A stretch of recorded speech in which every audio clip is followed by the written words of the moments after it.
you listening. If you, especially if you have 0 videos on your channel, your first video is not going to get views, period. It's not. Your first 10 are not going to get views. I can very confidently say that. So stop sitting there and thinking for months and months on end, and just get to work and start uploading. Like, all you need to do, this applies to people who have not uploaded videos but have dreams of being a YouTuber, is make 100 videos and improve something every time. Do that. And then on your 101st video, we'll start talking, like maybe you can get some views, but you know, your first 100 are gonna suck. There are very freak cases like Liza Koshy or Emma Chamberlain who have really good personalities, and it doesn't take them as many videos. And it's just like people who are 7'5" and making the NBA. Like, yes, there are freak cases you can find, but for the average person like us, you know, who don't have these exceptional personalities and, you know, backgrounds in filmmaking, just make 100 videos, improve something each time, and then talk to me on your 101st video. Second one, just, I don't know, put more effort into the script. The third one, try to learn a new editing trick. The fourth one, try to figure out a way that you can have better inflections in your voice. The fifth one, try to, you know, study a new thumbnail tip and implement it. The sixth one, try to figure out a new title. There's infinite ways. That's the beauty of content creation online. There's literally infinite ways, from the coloring to the frame rate, to the editing, to the filming, to the production, to the jokes, to the pacing, to every little thing can be improved, and they can never not be improved. There's literally no such thing as a perfect video.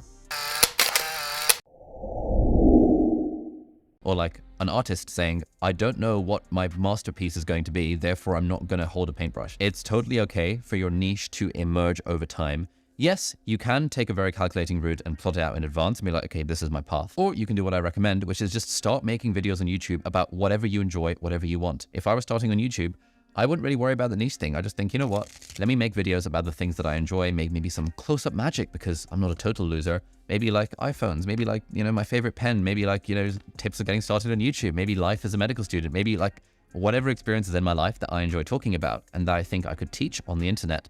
That is the stuff I would start making videos about. And over time, as you start making videos about things that you enjoy, the audience starts to resonate with some of this. And so your niche ends up emerging over time. I never thought I would be a productivity YouTuber, but I seem to have become a productivity YouTuber because that niche just sort of emerged over time. It was not forward planned in advance. And so if you've got a lot of interest, if you've got a lot of things you're interested in, or even if you don't know what to talk about on YouTube, just start making stuff and you will figure it out. Don't be one of those writers who says, I don't know what my bestseller book is going to be about, therefore I'm not going to write a single word. It's the same with YouTube. Who cares if you don't know what your niche is? Your niche will change over time. I started off making videos for medical school applicants. I now no longer care about medical school applicants in terms of making videos, and therefore it just sort of changes over time. So don't worry about it. Don't overthink it. Just make the videos that you enjoy at the start.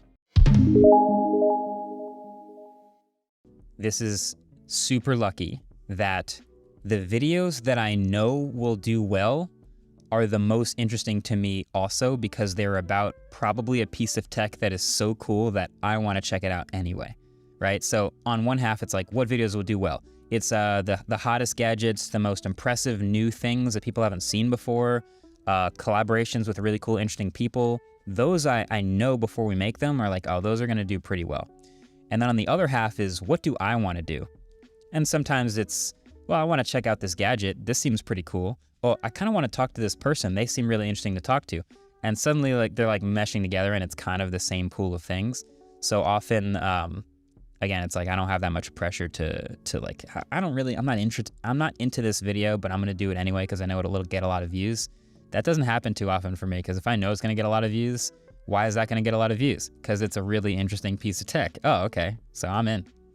And has that always been your attitude, or was that a thing that changed over time? Figured out over time.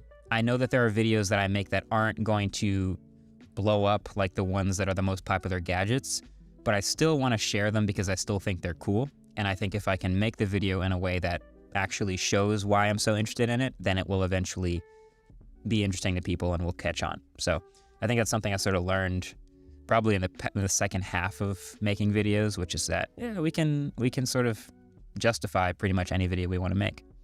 I think so. And that's why sometimes, you know, creating even more content is not necessarily a bad thing because somebody might skip a day. And if they watch your video today and they didn't watch yesterday, they'll be like, oh, I might go back. She had one yesterday, so let me go back and watch that. I mean, I think it's really just about like focusing on what your audience is. Sometimes you might not know what your audience is, but just listen to them. I mean, I'm very quickly able to tell if somebody or they don't like a video in the comments. And I think the most painful comments is the ones where people are like, man, I usually really like your videos, but this one wasn't my favorite. I'm like, oh, shoot. Burn. Will you ever delete videos?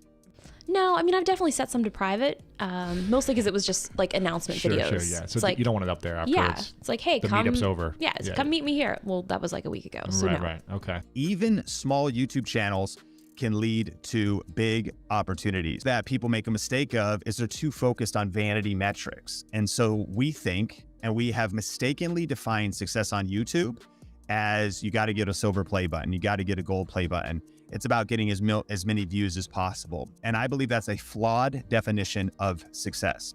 Views or subscribers are not the only metrics for success. One of the underappreciated benefits of starting a YouTube channel is the connections and communities that you build with your audience. YouTube allows you to build a loyal and engaged following, which can lead to opportunities for monetization, other forms of income, and even career opportunities. So the mistake people are making is they're like, is it too late to start a YouTube channel? It's like, well, what do you even mean?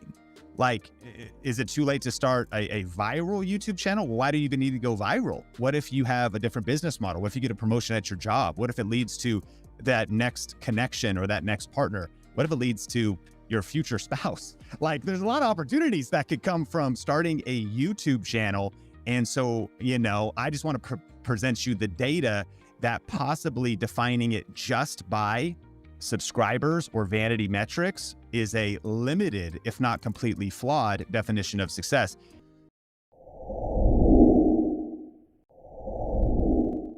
That's everything right now. That's what MrBeast, and from the biggest to the smallest, that is one of the best ways to garner views and the audience and a following of subscribers and such. And so for me, it's kind of funny. I know if I have a gadget, a tech product that is maybe about to be released, if I get maybe a pre-release review unit, then it's almost like for certain, okay, well, people are going to be searching about it and talking about it right on that release date. And so that video will do well. Now, of course, you don't always get that product early. That's very hard, especially when you're first starting out. So maybe if that product just releases, then I can maybe go buy it and then quick in a couple of days turn around a video.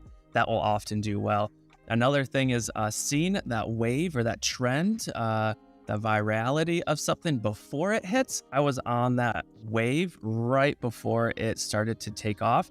And that's why I think I made it just a well-condensed little review video on hoverboards, and then YouTube really liked it. And it's like, okay, this is the authority on hoverboards. And so when all these millions of people are searching for hoverboards and how to buy one and stuff like that, I was the one that they promoted. And so there's a lot of, it's easier said than done, but trying to stay ahead of the curve on what that next trend is going to be, and then riding that wave. And then you got to remember that that wave will finish, it'll crash down, and then you got to paddle back out and then find the next one. Nothing survives forever.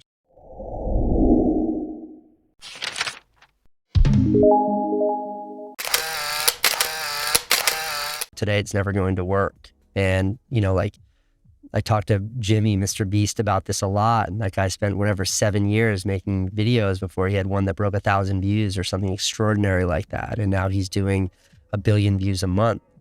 Or my brother Van, who's the most brilliant mind on all of YouTube. And, Van had this initial explosion of interest because he and I worked so hard to promote his first videos. And then I explained to him, I was like, look, it's all going to go away. You're going to find your baseline, then you're going to build from there.